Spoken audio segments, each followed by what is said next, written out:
एक ऐसा वायरस जो इंसानों को महज 12 सेकंड्स में एक दरिंदा बना देता है और जो इतना तेजी से फैला कि चंद दिनों में पूरी दुनिया को घुटनों पर ला दिया। अब इन ज़ॉम्बीज़ की तादाद इतनी ज्यादा हो गई कि इनसे लड़ पाना संभव नहीं था। जब फौजें हार गईं और हथियार कम पड़ गए तो बनाई गई एक दीवार जो इंसानियत की आखिरी उम्मीद थी। लेकिन जब यह दीवार भी इन ज़ॉम्बीज़ के समुंदर को नहीं रोक पाई तो सारी उम्मीद आ टिकी गैरी लेन पर, जिसने इस मौत से लड़ने का एक अनोखा रास्ता निकाल लिया और अब उसको अपनी मंजिल तक पहुंचाने के लिए पूरी दुनिया ने अपनी ताकत लगा दी। ये कहानी है वर्ल्ड वॉर जेड मूवी की। इस दहशत की शुरुआत हुई उस दिन से जब गैरी अपनी पत्नी कैरन और दोनों बेटियों के साथ शहर की तरफ जा रहा था। सड़कों पर आज कुछ ज्यादा ही ट्रैफिक है और पूरी सड़कें गाड़ियों से खचाखच भरी है। गैरी नोटिस करता है कि आसमान में मिलिट्री के हेलीकॉप्टर्स की आवाजाही अचानक बढ़ गई है। तभी अचानक उसके बगल से एक पुलिस वाला अपनी मोटरसाइकिल लेकर निकलता है और गैरी की गाड़ी का मिरर तोड़ देता है। गैरी गाड़ी से बाहर निकलकर उसे रोकने की कोशिश करता है, लेकिन तभी सड़क के दूसरे कोने पर एक बहुत बड़ा धमाका होता है। धूल और धुएं के गुबार के बीच से लोग अपनी गाड़ियां छोड़कर पागलों की तरह भागने लगते हैं। गैरी अपनी गाड़ी को मोड़ने की कोशिश करता है, लेकिन तभी एक विशाल ट्रक सब कुछ कुचलते हुए वहां से निकलता है। वो बड़ा ट्रक रास्ता क्लियर करते रहता है और गैरी मौके का फायदा उठाकर उसके पीछे अपनी गाड़ी चलाने लग जाता है। लेकिन कुछ दूर जाकर वह ट्रक सड़क पर खड़ी एक गाड़ी से टकराकर पलट जाता है। इसी अफरा तफरी में गैरी की गाड़ी भी साइड से आ रही एक एम्बुलेंस से टकरा जाती है। गैरी अपनी पूरी फैमिली को गाड़ी से बाहर निकालता है, लेकिन बाहर का मंजर काफी भयानक होता है। चारों तरफ अफरा तफरी मची है। गैरी नोटिस करता है कि जो लोग चंद मिनटों पहले नॉर्मल इंसान थे वे अब एक दूसरे पर जंगली जानवर की तरह हमला कर रहे होते हैं। एक आदमी सड़क पर गिरा हुआ है और एक दूसरा शख्स उस पर किसी खूंखार जानवर की तरह झपट रहा है। गैरी यहाँ एक बहुत ही बारीक बात नोटिस करता है। वह देखता है कि जिस इंसान को काटा गया वह सड़क पर गिरकर तड़पने लगा। उसका शरीर किसी बिजली के झटके की तरह कांपने लगा और उसकी आंखों की पुतलियां एकदम सफेद हो गईं। गैरी को यह समझ में आ जाता है कि यह एक जानलेवा वायरस है जो महज 12 सेकंड के अंदर में इंसान के नर्वस सिस्टम पर कब्जा कर लेता है। वह सड़क पर खड़ी एक गाड़ी का इस्तेमाल करता है ताकि भीड़ को चीरते हुए निकल सके।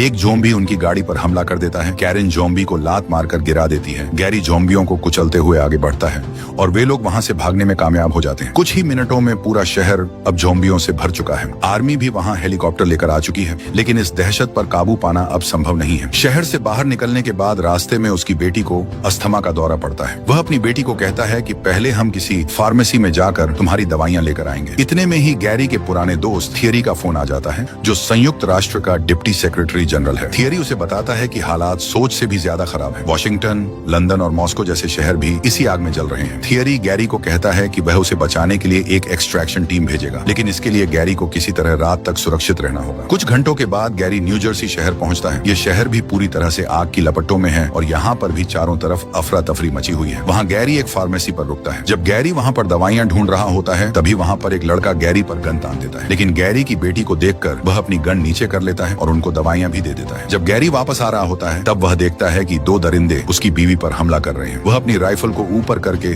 उनसे कहता है कि ऐसा ना करें, लेकिन रुकने की जगह वो फायर करना शुरू कर देते हैं। अपने आप को बचाने के लिए गैरी भी जवाबी फायर करता है और उनमें से एक को मार देता है। कैरन भागकर गैरी के पास आ जाती है। तभी वहाँ पर पुलिस वाला आता है। गैरी सोचता है कि पुलिस वाला उसके लिए आया है, लेकिन दरअसल वह पुलिस वाला भी स्टोर से चोरी करने आया था। उसे समझ आता है कि कानून और व्यवस्था पूरी तरह खत्म हो चुकी है। वो फिर से अपने दोस्त के पास फोन करता है। थियरी ने उसे लोकेशन दी है, न्यूयॉर्क का एक अपार्टमेंट ब्लॉक। गैरी अपनी फैमिली को लेकर उस अपार्टमेंट बिल्डिंग में पहुंचता है। वहाँ एक मैक्सिकन परिवार उन्हें अपने घर में पनाह देता है। उनका एक थॉमस नाम का छोटा लड़का होता है। वे लोग बहुत डरे हुए हैं। गैरी उन्हें समझाता है कि सुबह एक हेलीकॉप्टर आने वाला है। वह उन लोगों को भी अपने साथ चलने के लिए कहता है, लेकिन उस लड़के थॉमस के माता पिता घर छोड़ने के लिए तैयार नहीं होते। अगली सुबह गैरी अपनी फैमिली को लेकर छत की तरफ भागता है। जब वह ऊपर जा रहे होते हैं तो ज़ॉम्बी उन पर हमला कर देते हैं। एक ज़ॉम्बी में गैरी अपना चाकू घुसा देता है, लेकिन वह फिर भी नहीं मरता और उसका खून गैरी के मुंह में चला जाता है। तभी पीछे से थॉमस ज़ॉम्बी को शूट कर देता है। गैरी थॉमस को लेकर छत पर जाता है और खुद दीवार पर जाकर खड़ा हो जाता है। गैरी को डाउट है कि हो सकता है ज़ॉम्बी का खून उसके मुंह के अंदर जाने से वह भी ज़ॉम्बी बन जाए, और अगर ऐसा हुआ तो वह छत से कूद जाएगा ताकि उसकी फैमिली सेफ रहे। लेकिन गैरी ज़ॉम्बी नहीं बनता। तभी उनको बचाने के लिए उनके दोस्त का भेजा हुआ हेलीकॉप्टर वहां आ जाता है। गैरी छत पर आने वाले ज़ॉम्बी को होल्ड करके रखता है। थॉमस का पिता भी अब ज़ॉम्बी बन चुका है। जब सभी लोग हेलीकॉप्टर में चढ़ जाते हैं तब वह भी भागकर हेली में पहुंच जाता है। ज़ॉम्बीज उनका पीछा करते हैं और हेलीकॉप्टर पर जंप करने के लिए छत से कूद जाते हैं। हेलीकॉप्टर वहां से रवाना हो जाता है। गैरी देखता है पूरा शहर अब एक श्मशान बन चुका है। धुआं धुआं आसमान को काला कर रहा है और सड़कों पर अब इंसान नहीं बल्कि एक बेकाबू वायरस घूम रहा है। हेलीकॉप्टर फिलाडेल्फिया की जलती हुई सड़कों को पीछे छोड़ते हुए अब खुले समंदर की तरफ बढ़ रहा है। उन्हें एक बहुत विशाल नेवी शिप दिखाई देता है। ये जहाज इस वक्त दुनिया की सबसे सुरक्षित जगह है क्योंकि जोम्बी पानी में नहीं तैर सकते और यह किसी भी जमीनी सरहद से मीलों दूर खड़ा है। थियरी गैरी को एक सुरक्षित केबिन में ले जाता है। यहाँ का नजारा किसी मिलिट्री हेडक्वार्टर जैसा है। थियरी उसे बताता है कि हालात अब हाथ से बाहर निकल चुके हैं। दुनिया के बड़े बड़े देश जिनकी सेनाएं कभी अजेय मानी जाती थीं, वे अब घुटने टेक चुके हैं। वो एक बहुत ही युवा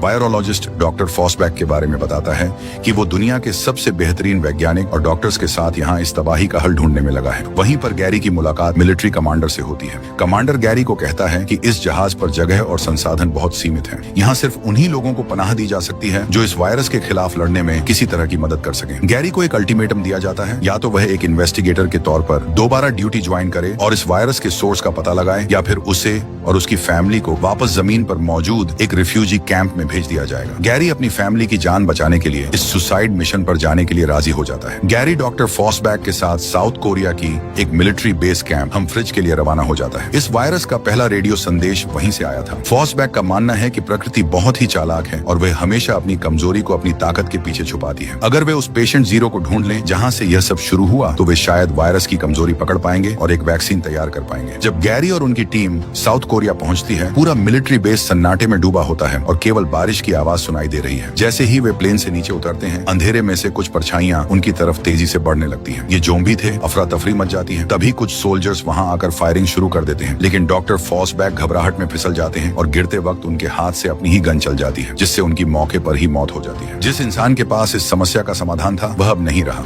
वो सोल्जर्स गैरी को अपने बेस के अंदर ले जाते हैं। वह वहां मौजूद कुछ बचे हुए सिपाहियों से मिलता है जो उस सुरक्षित बंकर में छिपे हुए हैं। उन सोल्जर्स का कमांडर गैरी को बताता है कि यह सब कैसे शुरू हुआ। वह बताता है कि एक स्थानीय सिपाही ने एक अजीब सा व्यवहार शुरू किया था और जब उसका इलाज किया जा रहा था, तब उसने उस डॉक्टर को ही काट लिया। जब उन्होंने इसे काबू किया, तब तक उनके कई और साथी भी जोम्बी बन चुके थे। गैरी वहाँ एक एजेंट से भी मिलता है जो वहाँ गद्दारी के जुर्म में बंद है। वह बताता है कि इजराइल ने इस वायरस के फैलने से हफ्तों पहले ही अपने देश के चारों तरफ एक विशाल दीवार खड़ी कर ली थी। वह एजेंट गैरी से कहता है, अगर तुम्हें सच जानना है तो यरूशलेम जाओ। उन्होंने दीवार सिर्फ इसलिए नहीं बनाई कि वे डरे हुए थे, बल्कि इसलिए बनाई क्योंकि उन्हें पता था कि क्या आने वाला है। गैरी को अब अपना अगला रास्ता मिल जाता है। वह रात के अंधेरे में दोबारा प्लेन की तरफ बढ़ने की कोशिश करता है। गैरी साइकिल का इस्तेमाल करता है ताकि कोई आवाज ना हो, लेकिन तभी गैरी के फोन की घंटी बज जाती है। इस शोर की वजह से सोए हुए सैकड़ों जोम्बी एक साथ जाग जाते हैं। जोम्बीज उनके पीछे पड़ जाते हैं। तभी उनको बचाने के लिए कमांडर एक ट्रक लेकर आता है और उससे जोम्बीज को कुचल देता है। जब गैरी प्लेन के पास पहुंचता है, तभी एक जोम्बी उसे गिरा देता है। कमांडर उस जोम्बी को शूट कर देता है, लेकिन गैरी को बचाते वक्त एक जोम्बी उसको काट लेता है। गैरी प्लेन की खिड़की से देखता है कि कमांडर जोम्बी बनने से पहले खुद को गोली मार लेता है। गैरी और पायलट वहां से बच निकलते हैं और यरूशलेम के लिए रवाना हो जाते हैं। गैरी लेन का विमान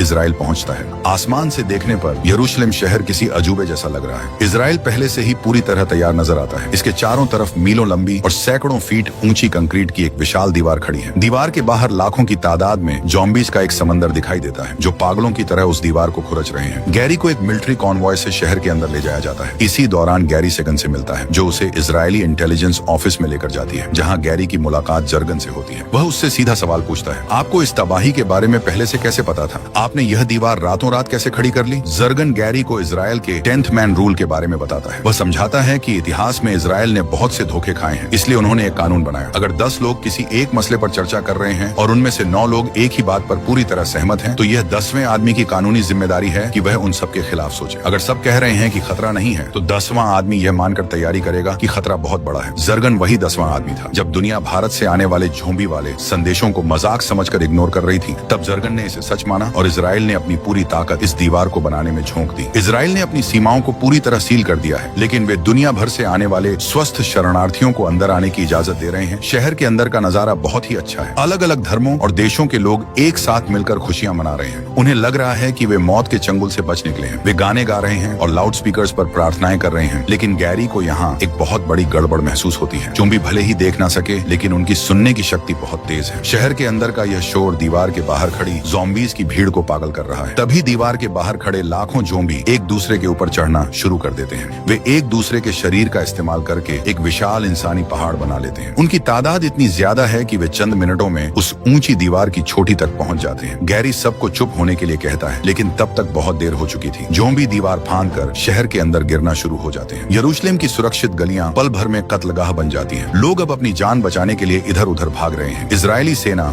जवाबी कार्रवाई करती है, लेकिन ज़ॉम्बी की तादाद इतनी ज्यादा है कि गोलियां कम पड़ रही हैं। शहर के अंदर के हालत को बेकाबू होता देख सेगन और कुछ सैनिक गैरी को लेकर एयरपोर्ट की तरफ जाने की कोशिश करते हैं, लेकिन हर तरफ से ज़ॉम्बीज़ हमला करते हैं। बचते बचते जब वे कुछ दूर पहुंचते हैं तो दूसरी तरफ से एक पागल ज़ॉम्बीज़ की भीड़ हमला कर देती है। ये लोग एक छोटे दरवाजे से वहां से बच निकलते हैं। वहां मौजूद एक हेलीकॉप्टर भी उन्हें कवर फायर देता है। यहाँ गैरी एक बहुत ही अजीब बात नोटिस करता है। पूरे शहर में मची अफरा तफरी के बीच ज़ॉम्बी कुछ लोगों को बिल्कुल भी हाथ नहीं लगा रहे थे। वह एक बहुत ही कमजोर और दुबले पतले लड़के को देखता है जो ज़ॉम्बी के रास्ते में खड़ा है, लेकिन ज़ॉम्बी उसे अनदेखा करके आगे बढ़ जाते हैं। सेगन बहुत ही बहादुरी से ज़ॉम्बी का मुकाबला कर रही होती है, लेकिन तभी एक ज़ॉम्बी सेगन की कलाई पर काट लेता है। गैरी ने देखा था कि संक्रमण को पूरे शरीर में फैलने में सिर्फ 12 सेकंड लगते हैं। वह बिना एक पल सोचे सेगन का हाथ पकड़ता है, तलवार से उसकी कलाई काट देता है। सेगन दर्द से चीख उठती है, लेकिन गैरी जानता है कि यही एक तरीका है उसे बचाने का। वह तुरंत घाव पर पट्टी बांधता है और सेगन को उठाकर आगे बढ़ता है, लेकिन उनको लेने के लिए जो हेलीकॉप्टर आया था उसको भी ज़ॉम्बीज़ गिरा देते हैं। हम देखते हैं कि पूरा यरूशलेम ज़ॉम्बी से भर चुका है। लड़ते और बचते हुए गैरी और सेगन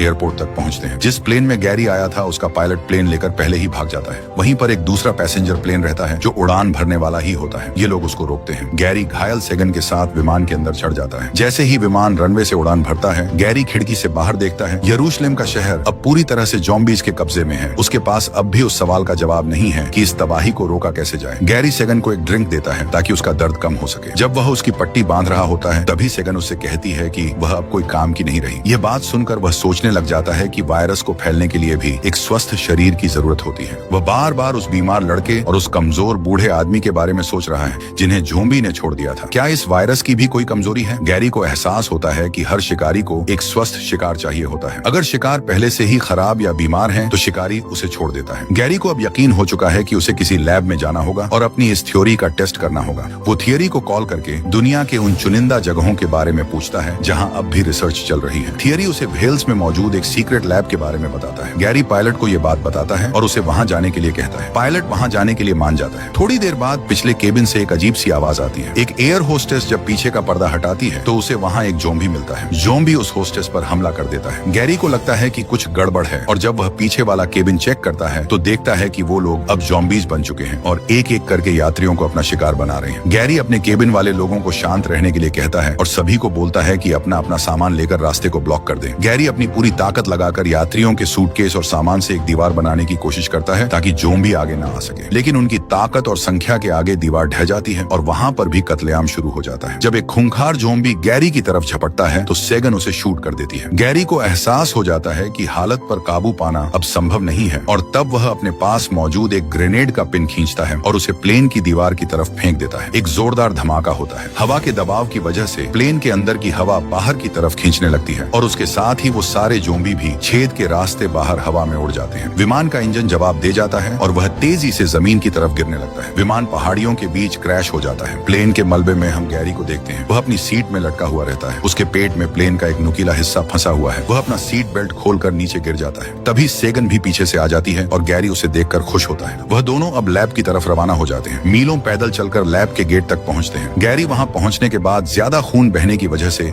बेहोश हो जाता है। जब उसे होश आता है तब वह देखता है कि दो लोग वहां पर खड़े हैं और उसे देख रहे हैं। दरअसल ये दोनों साइंटिस्ट होते हैं। वो लोग गैरी से पूछते हैं कि वह यहाँ क्या करने आया है तो वह लैब के मुख्य वैज्ञानिकों के सामने अपनी पूरी थ्योरी पेश करता है। वह कहता है कि हमें वायरस से लड़ने के लिए दवा की नहीं बल्कि एक कवर की जरूरत है। वह समझाता है कि यह ज़ॉम्बी उन लोगों को अपना शिकार नहीं बनाते जो पहले से ही किसी गंभीर या जानलेवा बीमारी से जूझ रहे हों। वे सिर्फ स्वस्थ इंसानों को ढूंढते हैं। गैरी का कहना है कि अगर हम खुद को किसी ऐसी बीमारी से संक्रमित कर लें जिसका इलाज संभव हो तो हम इन दरिंदों के लिए अदृश्य हो जाएंगे। और क्योंकि उन्हें अब तक कोई और सॉल्यूशन नहीं मिला था तो वे साइंटिस्ट थ्योरी को टेस्ट करने के लिए मान जाते हैं। लेकिन वो बताते हैं कि सारी खतरनाक बीमारियों के सैंपल लैब के दूसरे हिस्से बी विंग में रखे हैं और बी विंग अब पूरी तरह से ज़ॉम्बीज़ के कब्जे में है। वहाँ लैब के कुछ कर्मचारी ज़ॉम्बी बनकर घूम रहे हैं। गैरी खुद वहाँ जाने का फैसला करता है। वो सेगन और एक वैज्ञानिक के साथ दबे पाम अंदर घुसता है। जब वह आगे जा रहे होते हैं तो साइंटिस्ट की पाइप एक एक बॉक्स से टकरा जाती है। एक ज़ोंबी एक्टिव हो जाता है। जब वह गैरी पर हमला करने ही वाला होता है तभी सेगन उसे शूट कर देती है। गन की आवाज से बाकी ज़ॉम्बीज भी अट्रैक्ट हो जाते हैं और उन तीनों के पीछे पड़ जाते हैं। वह लोग वहां से भागने लग जाते हैं। आगे जाकर गैरी सेगन और साइंटिस्ट को वापस जाने के लिए कहता है और खुद सैंपल वाली लैब की तरफ चला जाता है। ज़ॉम्बीज भी उसके पीछे चले जाते हैं। दूसरी तरफ सेगन और साइंटिस्ट भी ज़ॉम्बीज से लड़ते हुए आगे बढ़ते हैं और भागते हुए वापस सेफ एरिया में चले जाते हैं और दरवाजा बंद कर लेते हैं। गैरी बहुत ही सावधानी से उस चैम्बर तक पहुंच जाता है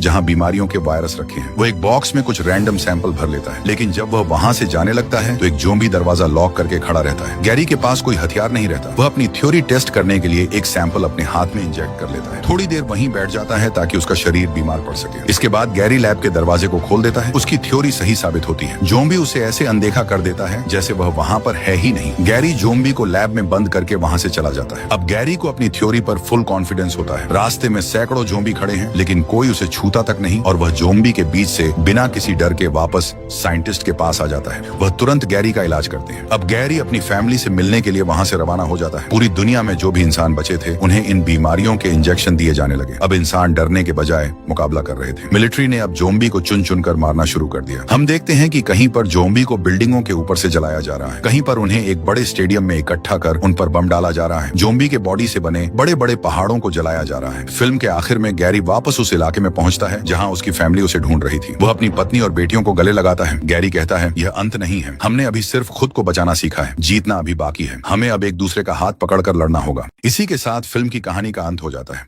अगर आपको यह वीडियो पसंद आया तो इसे लाइक करें और ऐसी ही और मूवीज के लिए चैनल को सब्सक्राइब करना न भूलें।